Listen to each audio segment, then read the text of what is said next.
में हम पढ़ेंगे दाब। क्या होता है बेटा दाब, यानी कि प्रेशर। आइए डेफिनेशन देखते हैं इसकी। डेफिनेशन ऑफ प्रेशर, दाब की परिभाषा, जिसे हम दबाव भी कहते हैं बेटा।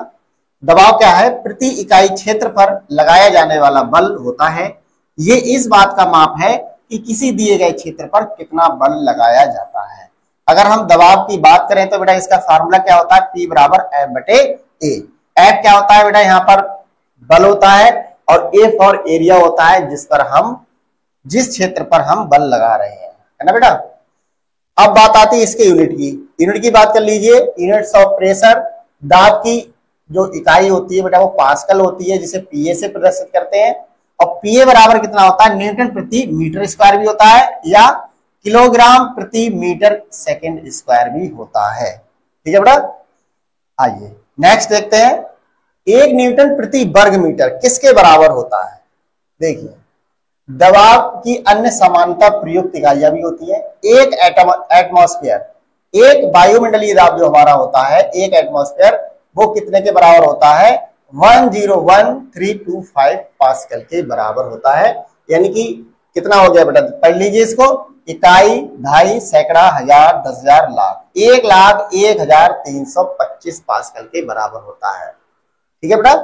अब मिलीमीटर की बात कर लेते हैं। मिलीमीटर क्या होता है? Millimetre of mercury, millimetre of mercury often used in measuring blood pressure, यानी दाब के बराबर होता है। एक टॉर होता है, एक टॉर एक मात्रक होता है बेटा। एक टॉर में कितने होते हैं? 1 मिलीमीटर मरकरी के बराबर होता है। ठीक है बेटा। आइए नेक्स्ट देखते हैं, टाइप्स ऑफ प्रेशर, यानी कि दाब के प्रकार। दाब के प्रकार में सबसे पहला क्या है? एटमॉस्फेरिक प्रेशर, जिसे हम कहते हैं वायु दाब। यानी कि दाब का जो पहला प्रकार हमारा आता है वो होता है हमारा वायु दाब। इसकी परिभाषा देख लीजिए।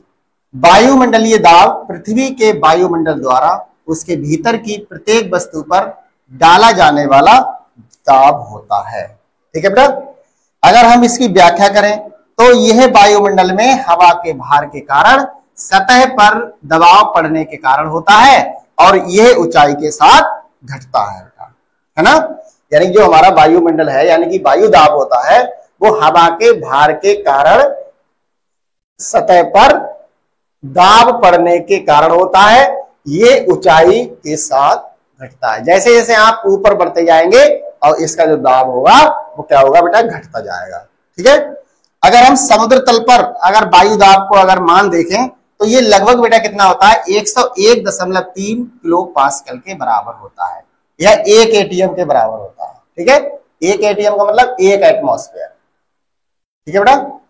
अब इसको हम नर्सिंग में कैसे प्रयोग करते हैं उसको आप देख लीजिए। नर्सिंग में उपयोग करने के लिए ऑक्सीजन थेरेपी जैसी गतिविधियों के लिए वायुमंडलीय दाब को समझना महत्वपूर्ण होता है, तथा यह समझना भी महत्वपूर्ण है कि उच्च ऊंचाई वाले वातावरण मरीजों को कैसे प्रभावित कर सकते हैं। जैसे उदाहरण के लिए ऊंचाई से होने वाली बीमारी के मामलों में बहुत से आपने देखे होंगे जो ऊंचाई पर जाते हैं तो रहने वाले लोग होते हैं, उनके लिए बीमारी के कुछ मामले देखने को मिलते हैं। बहुत से आपने देखा होगा कोई झूले पे बैठता है या पहाड़ पे चढ़ते हैं तो नीचे देखते हैं तो उनके लिए थोड़ी बहुत बीमारी उत्पन्न होने का कारण बन जाता है ना बेटा। आइए नेक्स्ट देखते हैं, हाइड्रोस्टैटिक प्रेशर। नेक्स्ट हमारा क्या है? Hydrostatic pressure. ये क्या होता है? इसकी परिभाषा देखते हैं। हाइड्रोस्टैटिक प्रेशर गुरुत्वाकर्षण बल के कारण संतुलन में एक तरल पदार्थ द्वारा लगाया गया दाब होता है बेटा, है ना। अगर हम स्पष्टीकरण अगर देखें तो किसी तरल पदार्थ में जितना आप गहरे में जाएंगे दाब उतना ही अधिक होगा।